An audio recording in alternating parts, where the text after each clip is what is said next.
En la siderúrgica Tubos, los obreros y su dueño mantienen un conflicto salarial.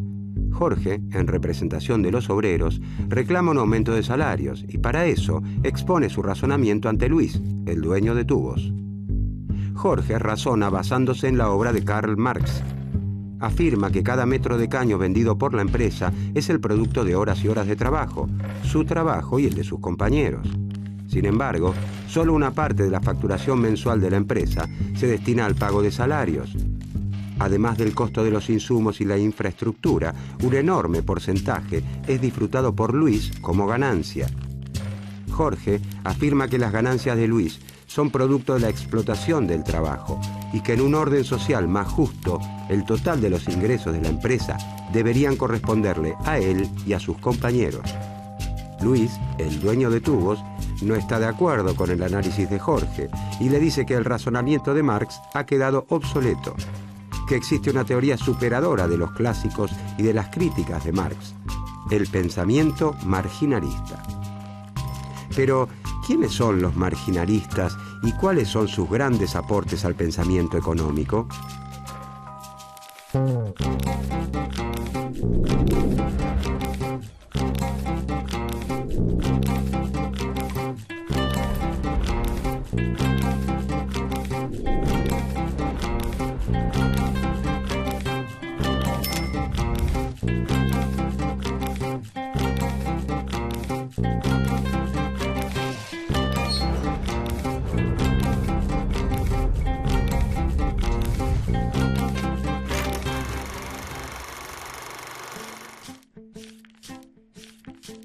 Para comprender el surgimiento del marginalismo, hay que saber primero qué ocurría hacia fines del siglo XIX.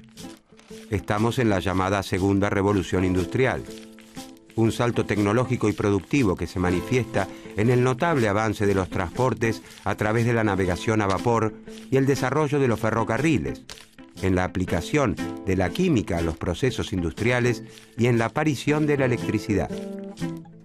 El desarrollo de la economía mundial provoca la concentración del capital en grandes empresas que pasan a dominar grandes mercados. Los países más poderosos como Gran Bretaña y los Estados Unidos organizan el sistema económico mundial en función de la llamada División Internacional del Trabajo. La instalación de grandes fábricas que emplean a miles de trabajadores consolida una importante clase obrera. Para defender sus derechos y satisfacer sus necesidades, la clase obrera tiende a agruparse en sindicatos y en partidos políticos. Las organizaciones revolucionarias se unen a los reclamos obreros. Las luchas se reproducen en todos los países capitalistas avanzados. A partir del análisis de los economistas clásicos y fundamentalmente de la crítica marxista, se deducía que la desigualdad en el reparto de la riqueza se fundaba en la explotación de los trabajadores por parte de los capitalistas. Se hacía necesaria entonces una teoría que explicara la desigualdad y que de alguna manera la justificara.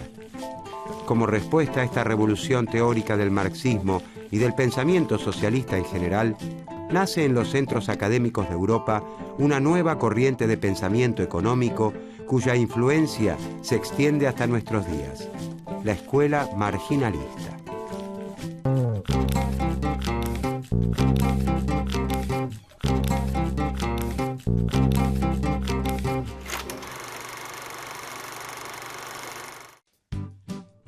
La escuela marginalista nace a fines del siglo XIX en Europa con la publicación casi simultánea de las obras del francés Léon Walras, el inglés Stanley Evans y el austríaco Karl Megger. Sin embargo, es el economista inglés Alfred Marshall quien hacia 1890 publica sus principios de economía y concreta la consagración del marginalismo al sistematizar el trabajo de los tres pioneros, integrarlos con los aportes de los grandes pensadores clásicos e instalarlo en Inglaterra. También se conoce a esta corriente de pensamiento como escuela neoclásica, buscando señalar una continuidad con los primeros grandes pensadores de la economía. Sin embargo, la revolución marginalista busca alzarse contra el sistema clásico y sus implicancias políticas. Es más parecido a un quiebre que a una continuidad. Marshall se transformaría en el primer intelectual en sustituir a David Ricardo como exponente indiscutido de la teoría económica británica. Su obra llega a imponer una nueva visión dominante de la economía. Con el correr de las décadas, las academias de economía de casi todos los países occidentales pasarían a cultivar una ciencia única, a utilizar un mismo lenguaje. La expresión economía política se reduce solo a economía. La política no solo desaparece como palabra, también se excluye del análisis los conflictos de intereses y la explotación que ocupaban un lugar central para los socialistas. Los marginalistas reinventan la ciencia económica sobre fundamentos que eliminan las referencias al conflicto social.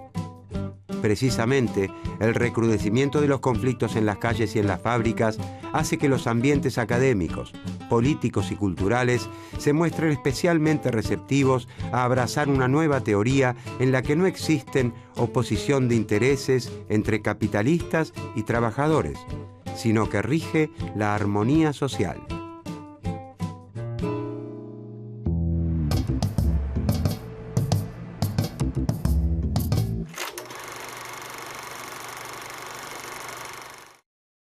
Los pensadores clásicos explicaban la economía a partir del análisis de las clases sociales, la clase trabajadora, la capitalista y la terrateniente. Por su parte, Marx procuró demostrar cómo la clase capitalista se apropiaba de gran parte del valor de las mercancías por el hecho de ser la dueña de los medios de producción, y cómo la clase obrera, por no disponer de estos, no tiene otra alternativa que vender su fuerza de trabajo. Según los marxistas, la lucha de clases por quedarse con la riqueza social es la que determina el desarrollo o evolución de las economías.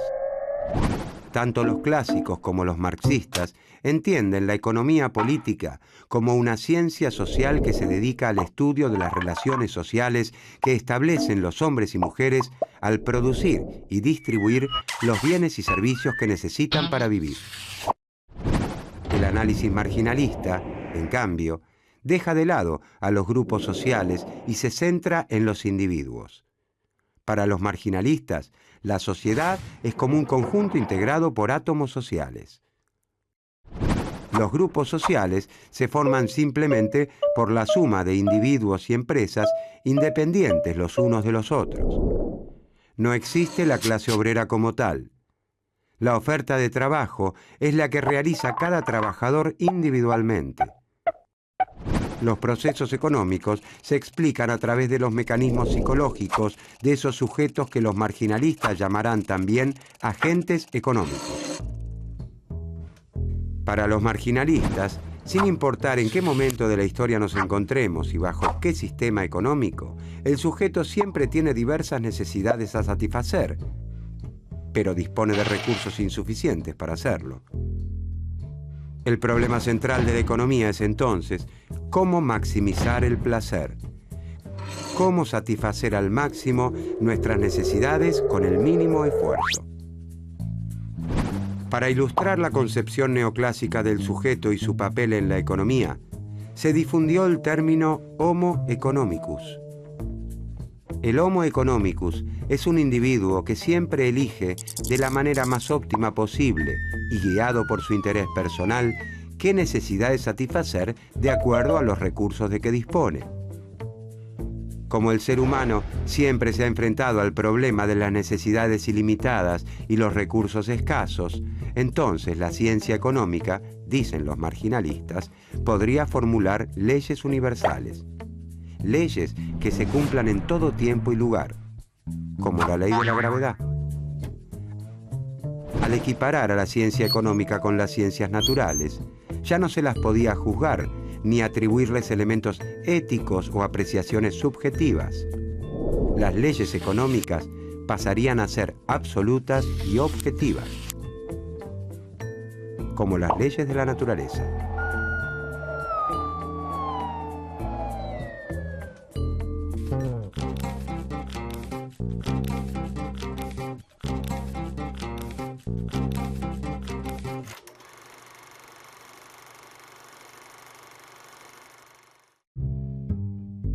Los marginalistas pretenden ser ideológicamente neutrales en su análisis económico y para ello aplican a sus estudios fórmulas e instrumentos que toman de la física y de la química. En el mismo sentido, las matemáticas pasan a ocupar un lugar central en la ciencia económica. Una idea, por más simple que sea, debe expresarse matemáticamente para que pueda considerarse verdadera. En la actualidad, los economistas saben que un trabajo académico solo será reconocido en los ambientes más prestigiosos si utiliza modelos matemáticos. A través de las matemáticas, los marginalistas intentan encontrar las soluciones óptimas, la respuesta correcta a cada uno de los problemas económicos, desconociendo que la elección de determinado camino o modelo depende fundamentalmente de cuestiones sociales y políticas. Para los marginalistas, esas leyes universales que rigen la economía se derivan de la misma manera que actúa un científico en su laboratorio, aislando y simplificando las variables más importantes de los problemas económicos. Ahora bien, el problema no es la realización de simplificaciones, sino la distancia que puede existir entre esas simplificaciones y la realidad. Si la distancia es demasiado grande, es posible que se esté analizando una realidad virtual o imaginaria, sin punto de contacto con el mundo real. El supuesto principal en que se basan los análisis marginalistas es considerar que los mercados, si no interviene en ellos el Estado o alguna corporación, tienden por sí mismos a una situación de competencia perfecta. En un mercado de competencia perfecta, ningún empresario o consumidor tiene poder por sí mismo para modificar los precios. En un mercado de competencia perfecta, no existen los sindicatos, ni los grupos de presión, ni los carteles de empresas, ni otro tipo de grupos sociales que son tan habituales en nuestros días, pero que también existían a fines del siglo XIX, en los tiempos de los primeros marginalistas.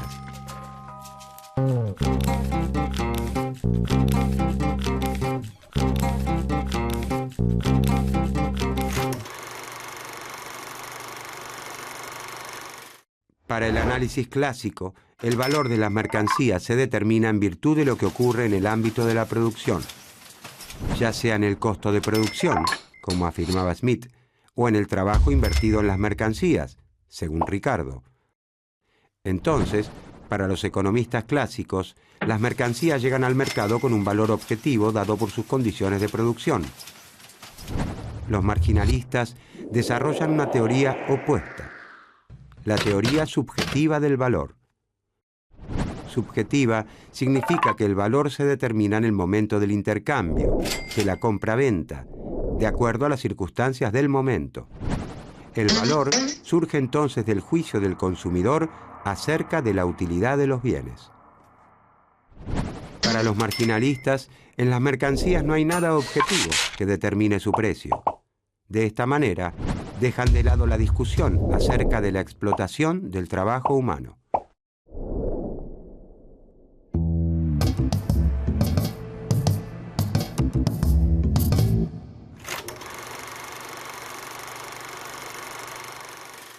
Para Adam Smith, el valor de los bienes no podía establecerse a partir de su utilidad. Como ejemplo, mencionaba cómo el agua, siendo más útil que los diamantes, tiene un precio menor. Pero los marginalistas señalan un error en el análisis de Smith. Las cosas útiles tienen precio solo si son escasas, si se encuentran limitadas en cantidad, lo que no ocurre con el agua. Las mercancías tienen precio porque son útiles y están limitadas en cantidad. Según los marginalistas, Smith se equivoca al considerar la utilidad total del agua. Lo importante para los consumidores, lo que determinará su precio, es la utilidad marginal. La utilidad marginal es la que brinda la última porción del producto que se consume y no el producto como tal. Donde el agua está disponible en abundancia, su utilidad marginal es baja. La utilidad marginal de los diamantes siempre es alta, a causa de su rareza. Para el que tiene sed, el primer vaso de agua es más importante que el segundo. La primera porción de agua tiene una enorme utilidad. Pero la utilidad de cada porción adicional de agua irá descendiendo hasta hacerse muy pequeña, nula o incluso negativa, cuando ya se tenga la panza hinchada de los vasos de agua bebidos. En relación a los diamantes, no importa si han sido descubiertos por casualidad o si se han empleado miles de días de duro trabajo en un pozo diamantífero. Porque los diamantes no se valoran por los costos de producción, sino en función de la utilidad marginal que los consumidores les conceden.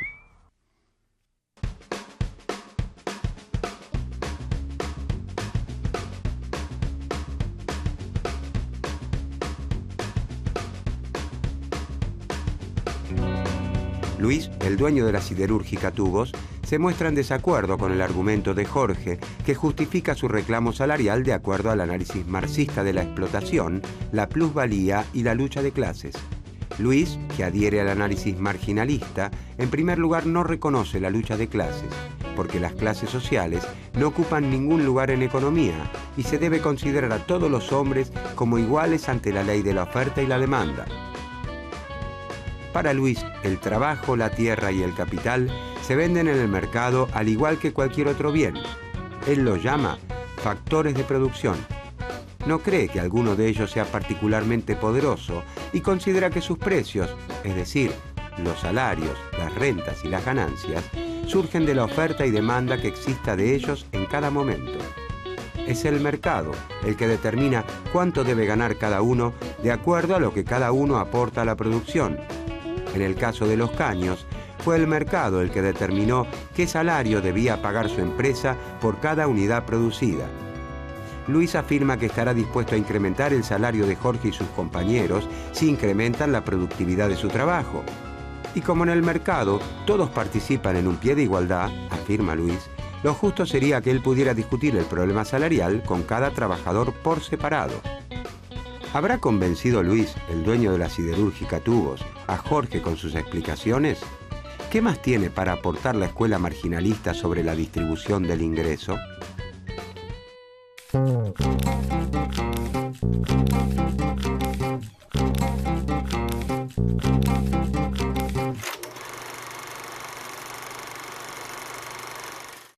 Para el pensamiento marginalista, la oferta y la demanda del factor trabajo se igualan entonces a un determinado precio, que es el salario de equilibrio. El salario de equilibrio es igual a lo que el trabajador aporta a la producción. La lucha de clases no juega ningún rol porque hay fuerzas objetivas que determinan cuánto le corresponde al trabajador y cuánto al capitalista. La distribución del ingreso está dada a partir de lo que aporta cada factor, tierra, trabajo o capital, a la producción. Todos los individuos reciben de acuerdo a lo que aportan. Los marginalistas se oponen a la intervención del Estado como orientador de la actividad económica. El mercado es el mecanismo más adecuado para lograr el mayor bienestar posible de los consumidores y el mayor beneficio para las empresas. Sin la intervención del Estado y de los gremios, el mercado encuentra el equilibrio. La oferta y la demanda se igualan y la distribución del ingreso es justa. No hay razones para que exista el desempleo, porque si se deja que los salarios fluctúen libremente, siempre existirá un precio por el que las empresas estén interesadas en contratar más trabajadores. El desempleo, dicen los marginalistas, es consecuencia de las fuerzas que atentan contra la libre competencia, como los sindicatos y la legislación laboral que limitan la reducción del salario.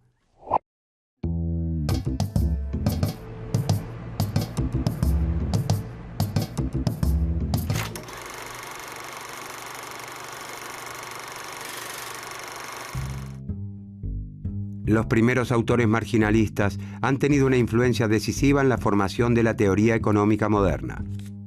Desde comienzos del siglo XX se erige un sistema teórico nuevo, empeñado en demostrar la existencia de leyes económicas universales, y es el que predomina a grandes rasgos en la actualidad. El mercado se transforma en el gran organizador de la actividad económica. Todo parece explicarse y resolverse en el mercado. Sin embargo, ha demostrado sus límites. En la historia económica del siglo XX han sido numerosas las situaciones en las que los mercados no pudieron dar respuesta a los problemas que se presentaron.